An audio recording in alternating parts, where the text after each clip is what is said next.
usually am allergic to dogs. I do have two at home, and I do love them, but yeah. And I did do a year of small animal practice when I graduated, but I'm allergic. Took an antihistamine every morning, and I was okay. All right, epistaxis and hemoptysis. So you guys remember these terms from pathology. So epistaxis, breathing from the nostrils, hemoptysis, coughing up blood. So fortunately, you don't see these clinical presentations that often in ruminants, because when you do see it, it's usually bad news, right? The only really common cause of bleeding from the nostrils or coughing up blood is this caudal vena cava thrombosis in adult cattle. And once you see that, they're pretty much getting ready to die. So it's not a good thing to see. To be honest, most of the time you would not have time to do this workup. Sometimes some lungworm infestations, for example, you may see some bleeding from the nostrils. So if it's a small ruminant that presents with bleeding from the nostrils, could be estrus ovis infection, could be lungworms, sometimes. So you may go to the extent of doing this workup. But if it's an adult cow presenting with bleeding from the nostrils or coughing up blood, it's usually a pretty terminal sign. All right. Animals presenting in respiratory distress or dyspnea, difficult, so difficult breathing, tachypnea, tachy, fast, so fast breathing. So basically all of these are synonyms for respiratory distress, difficult or rapid breathing. All right. Some of the clinical signs that you see is you see an animal that's trying to breathe better or breathe easier. So it's open mouth breathing, stretching out its neck to try to straighten out the trachea, nostrils flaring, the movement in and out in the anal region. All of these are signs, the abducted elbows, increased hypertrophy of the intercostal muscles. All of those are signs that the animal is having difficulty breathing. All right.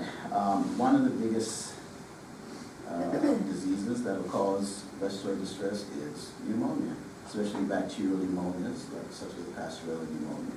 And we list some other notes in the notes. And basically, it's just going to be a workup for a respiratory distress, respiratory disease, what's causing respiratory distress. Typically, by the time they present with these signs, you're dealing with a lower respiratory infection.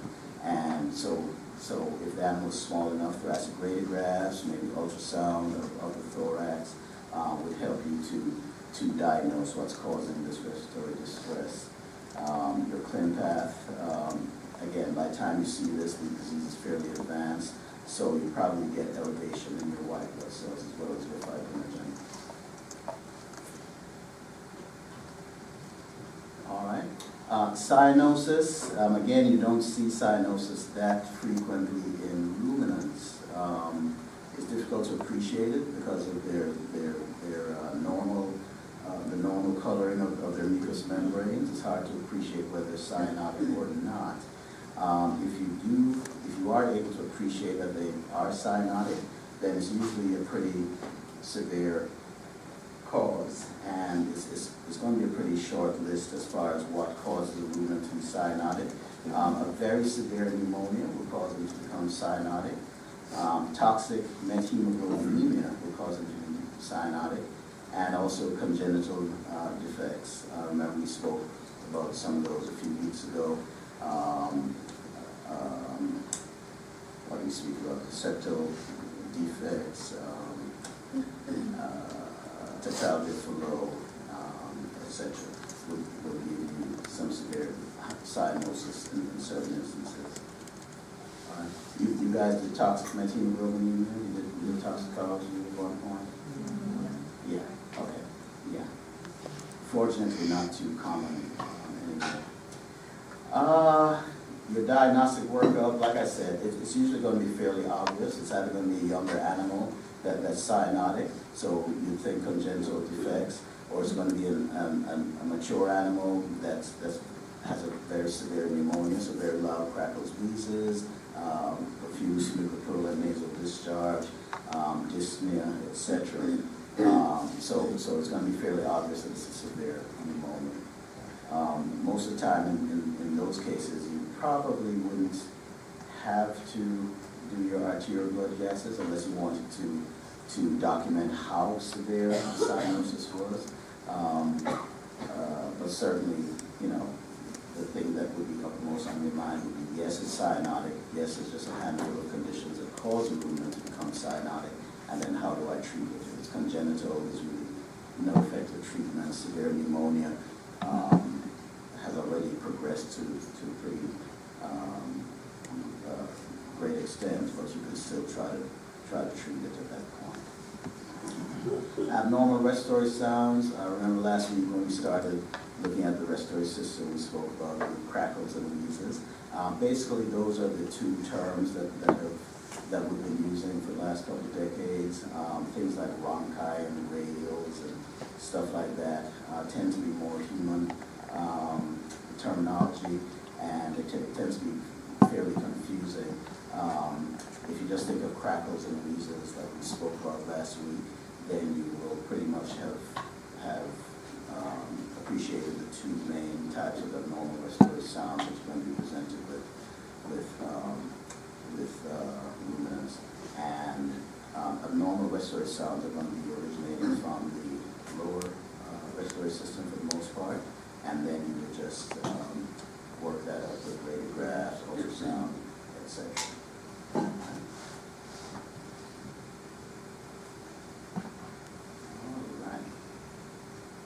So, I told you last week not to panic. We are going to go through some diseases, but it's not every disease of the upper respiratory tract that we're going to go through. That's not every disease in the nose that we're going to go through either. So we're only going to look at a small handful of diseases pertaining to the upper respiratory tract.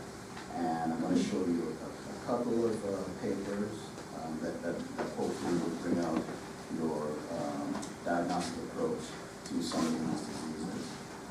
As far as your upper respiratory tract diseases, we're going to start with nasal cavity, work our way back through the sinuses and the pharynx and larynx and the trachea. And what I tend to stress when I'm going through these diseases, especially since it's a fairly long list, but what I want you to do as you read through your notes is to compare and contrast and just think about what's going on with each of these conditions. First of all, think about the location where the abnormality is presented when the animal comes into your clinic, where you manage to localize the abnormality to, and then you realize that it's a fairly small set of conditions that could be causing these abnormalities in ruminants.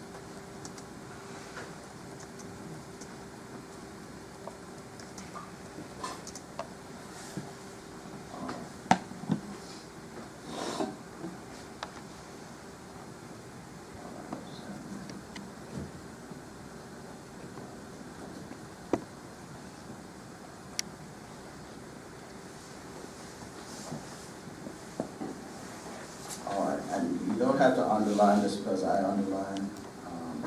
Wouldn't be a bad idea, actually. You don't have to follow me in every All right.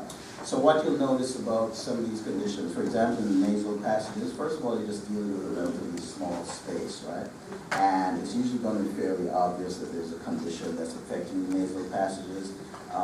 Nasal trauma and fractures is going to be fairly obvious. A nasal foreign body is going to be fairly obvious, and nasal tumors and polyps are going to be fairly obvious as far as how they present to you clinically.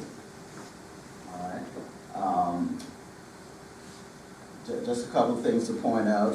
Nasal trauma and fractures. So typically in the history, there's going to be some indication that the animal was involved in some strenuous activity, maybe fighting, maybe improperly restrained. The passage of excessively large nasogastric tubes, some of your books say that. It's actually pretty hard to pass a nasogastric tube in a ruminant, but you know, I included it because it's in the textbook. Let's see.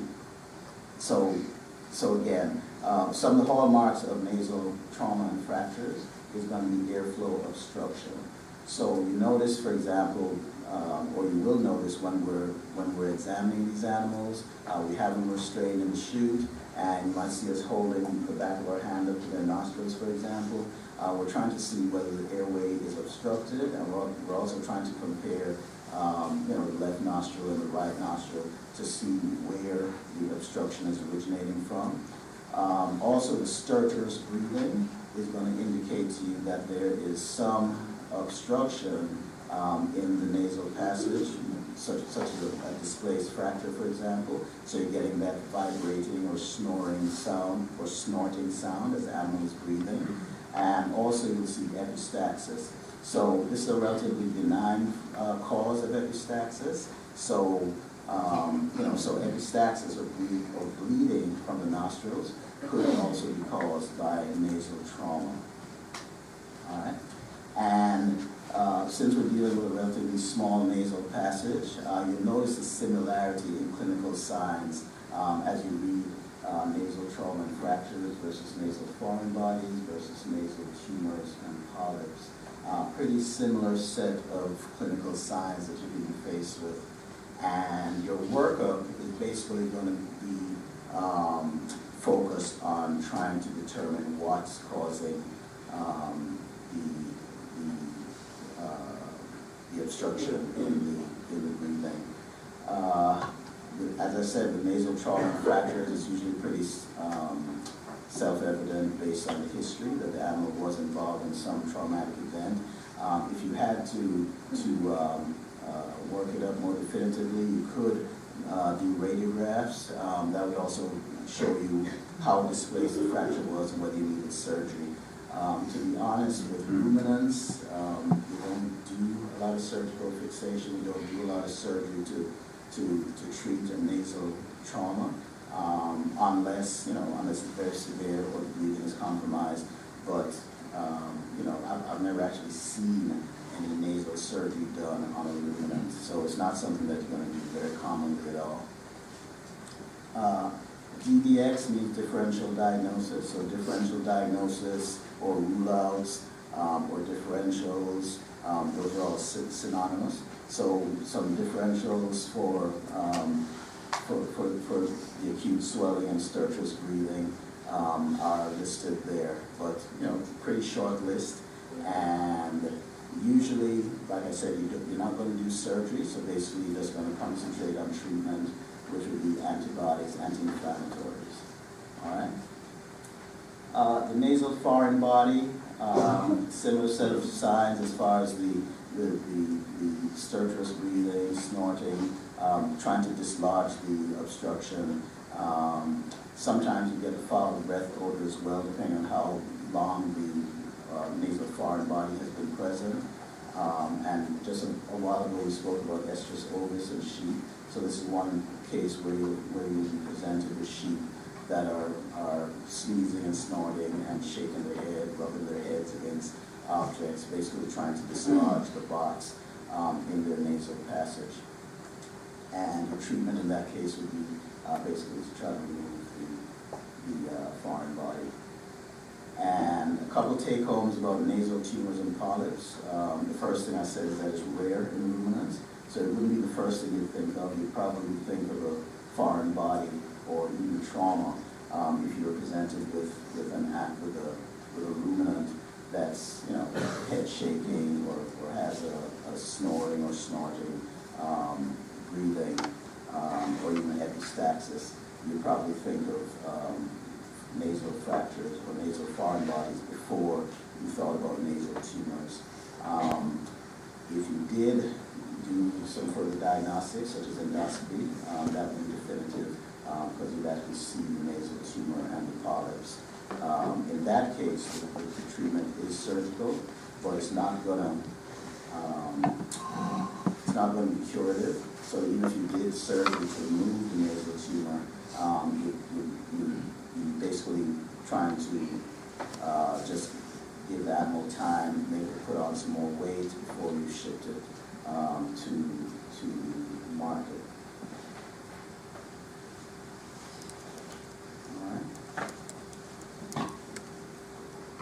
So just to give you an idea of what one of those cases would look like, if you did see it in cattle, and you guys have probably learned by now that if we ask you for a tumor in large animal, it's probably going to be squamous cell. But this case happens to be lymphosarcoma.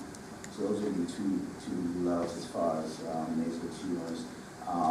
Osteosarcoma, adenocarcinoma,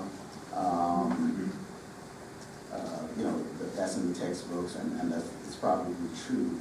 The only ones that I've ever seen have been squamous cell carcinomas. Haven't actually seen a lymphosarcoma, but I thought this was a pretty neat article to present to you. So this is lymphosarcoma, or the frontal sinus and nasal passage in a cow. And what I'm trying to drive home when I present these cases is just the way that clinicians think, all right? The way that they work up cases when they're presented in the clinic. So this is a cow presented to this teaching hospital, and the history, so 2-week history of progressive ataxia, blah, blah, blah, blah, blah. So it did have two things going on with it. For the sake of this class, I'm concentrating on lymphosarcoma. Let's see, physical examination, findings, TPR within normal limits, respiratory rate was elevated, 40 breaths per minute. You guys have done your normal chart, so you know that 40 breaths per minute for a cow is a little high. And let's see, some other things that they noticed, it did have a bilateral mucus nasal discharge, and head and neck were held extended. So that's a sign of dyspnea. So the animal was having some difficulty breathing, and respiratory rate was elevated. All right. Let's see. And then they saw they noticed a couple other things on physical exam, smooth nodules on the frontal bone, etc. So that's fairly unusual. The primary differential diagnosis was chronic frontal sinusitis. Okay, so they're seeing these lesions over the sinuses. They're thinking it's a sinusitis. And then they used some further diagnostic tests. So we spoke about radiographs earlier. So they did radiographs of the skull. And they did a rhinoscopic examination, basically endoscopy of the nasal passages. So they did have a little bit of money to spend on this cow. It's a Holstein, right? So with Holsteins, they're dairy cows, so you have a little more money to spend when you're working on dairy cattle than beef cattle. Yeah. So let's see. On the basis of the gross appearance, so they did see that mass, so they visualized the mass on radiographs and on endoscopy. Initially, they're thinking it's a cyst, nasal mucosal cyst. All right. Like I said, there were some other things, some other neurological things that were going on with the case, but we're just looking at the respiratory abnormalities for now. So in real life, you realize that there are usually going to be more than one thing, or there is usually going to be more than one thing going on with an animal at any one time. Some differentials that they considered, several differential diagnoses were considered. So this is just a discussion of those here. Listeriosis, neoplasia, brain abscess. That was a neurologic problem he had. Let's see, abnormal head posture, etc. Some other things that they did was tree finding the frontal sinuses. So we mentioned that early on as well.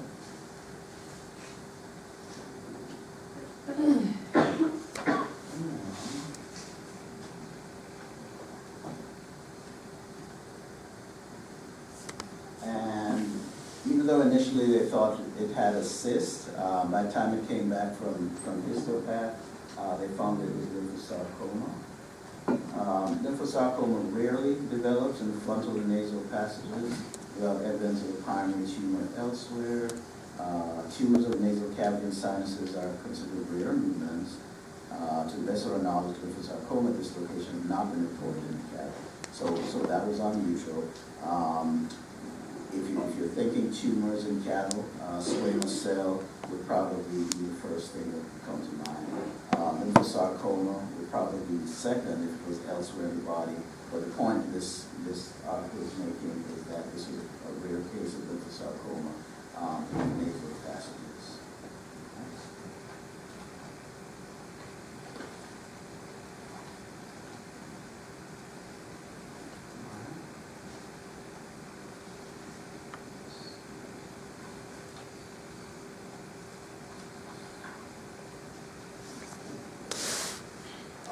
Some other conditions of the upper respiratory tract, allergic or atopic rhinitis, and mycotic nasal granuloma, we're not going to cover there. Congenital cystic nasal termination cavity, we covered that briefly. Allergic or atopic rhinitis, again, not too common in ruminants. One of the giveaways, if you do see this on an exam, is that they're going to tell you that it's a dairy animal. All right. So Jersey, Guernsey, and Holstein cattle are most susceptible. So if you're presented with a cow and the presentation is that it's sneezing, it has a mucoserous nasal discharge, and sneezing, intense nasal pruritus, so